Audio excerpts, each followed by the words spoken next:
Hi, I'm Sam Portland. Welcome back to another video, and today we are going to talk through the reasons why you should not be doing weights before your speed work. If you're new to this channel, my name's Sam Portland. As I said before, I have worked with athletes from every level of the games, rugby, football, you name it, with the number one goal of speed in mind. I'm the author and the creator of the book, The Sport Speed System, and as I said, I've helped hundreds of athletes from the NFL, CFL, Premier League football, professional rugby, international rugby, sevens, the Olympians, all improve their speed where it counts on the field. That is right, I am a field sport speed specialist.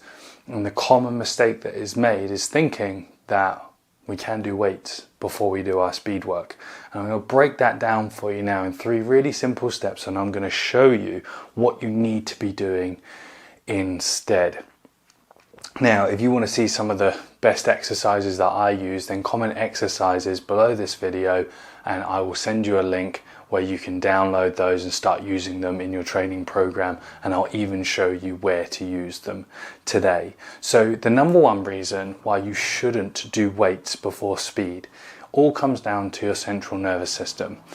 Your central nervous system is the governor of what we do, and it manages our state and our regulation. So basically, if you do too much of the wrong thing, then it will detune itself to that way. For example, the easiest analogy that we can take from here is jumping into a hot bath too soon. Jump in, get burnt.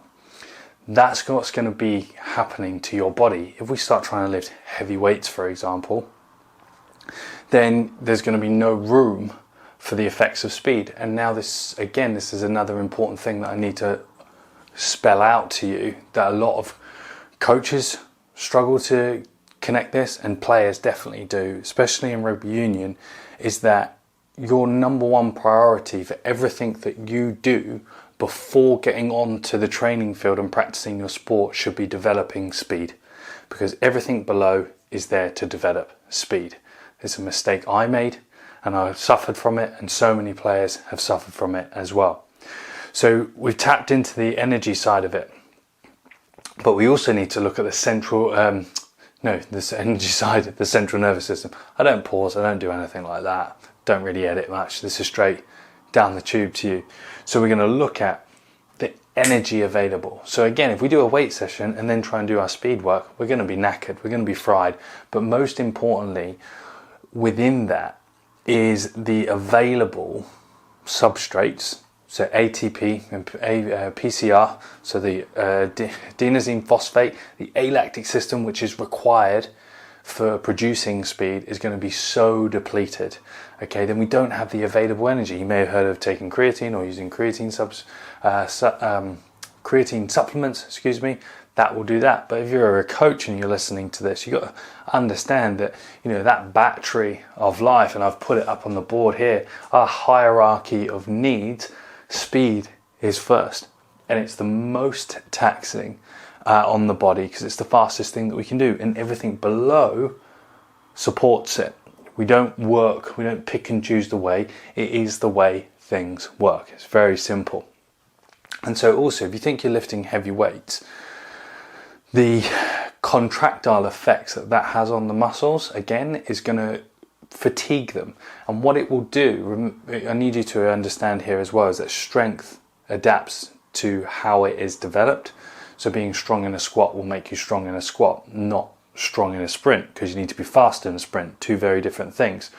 So the way in which your muscles, it comes down to something called dynamic correspondence and specificity, the way in which your muscles have been loaded, and there is a slight exception which I will bring in because I know someone's going to say it in the comments, the way they're going to be loaded is actually going to down-regulate the spring that our body needs. Remember, when you warm up, you potentiate the body and you start getting used to sprinting. If you're lifting slow, right, you may get some neural activity. You may get using some faster twitch muscle fibers by doing your strength work, but you're going to dampen the way that the muscle works, because it's just going to be tired. So then you're going to come out of the gym, try and do your sprint, and actually be literally starting on the back foot. So that's a really important thing that you need to understand. So if you want to see the exercises, again, I'll just remind you, comment exercise on this video in the bottom, wherever it goes, and I will send you a link to download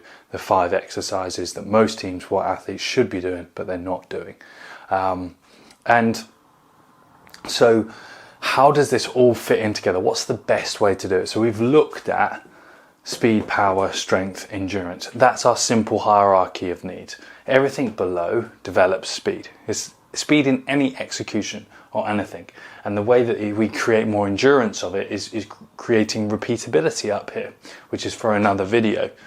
But if you understand that if I do power, I'm going to be slower. If I do strength, I'm going to be slower. And if I definitely do endurance, I'm going to be slower, all within the same session. But I mentioned that there was one exception. If you, inside the sport speed system, inside my book, we talk about speed age. And what we can do sometimes is to potentiate the system at later speed ages. So learning to sprint, training to sprint, sprinting to compete and sprinting to win. When we're at a higher level, so we've maxed out all the easy gains, then you could do some heavy explosive lifts before you go out. And that would actually give you a boost, give you a ramp up, potentiate. But that is for another situation, another conversation. 99.9% of team sport athletes need to be following this advice, and coaches applying it to your athletes. Start at the bottom, work your way through a system. So when we think about, stand this way, when we think about how are we structuring our workouts? Now this can, if you think of day 1 to day 2 as well, our number 1 and number 2, our speed work and our jumps and plyometrics could be done on day 1. And then day 2, we can do our supporting strength work, which would be our specific exercises. So if you want the top 5, comment exercise on this video and I'll send them to you personally. And then our general exercises. Now we could do that day 1, day 2, have a rest day, and then repeat it Thursday, Friday, for example, if you're in an off-season period. Or if you want to do it all in one day, then what this would be a 90-minute or so session. This would take up the first hour and this would take up the last 30 minutes, okay? And we would follow our loading principles for speed. And by this time, maybe if you're watching this, there'll be a video somewhere knocking around suggesting you to go and watch how to build your perfect speed session.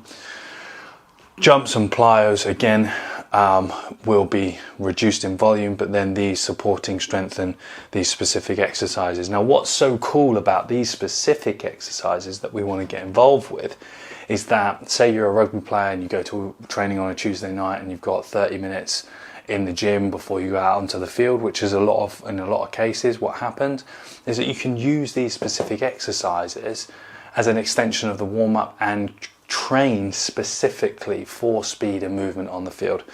So that's a top line understanding of why you shouldn't lift weights before doing your speed work and how you should restructure your speed training in order to maximize everything. Because if we keep this at the top, we can maximize every area along the way, and then you won't be wasting your time getting slower when you're trying to get faster. So if you like that and you want those 5 exercises, comment exercise on this post and I will send them to you. And stay tuned for the next video. I'm loving doing this and I would love to hear your thoughts in the comments about the information that I'm sharing.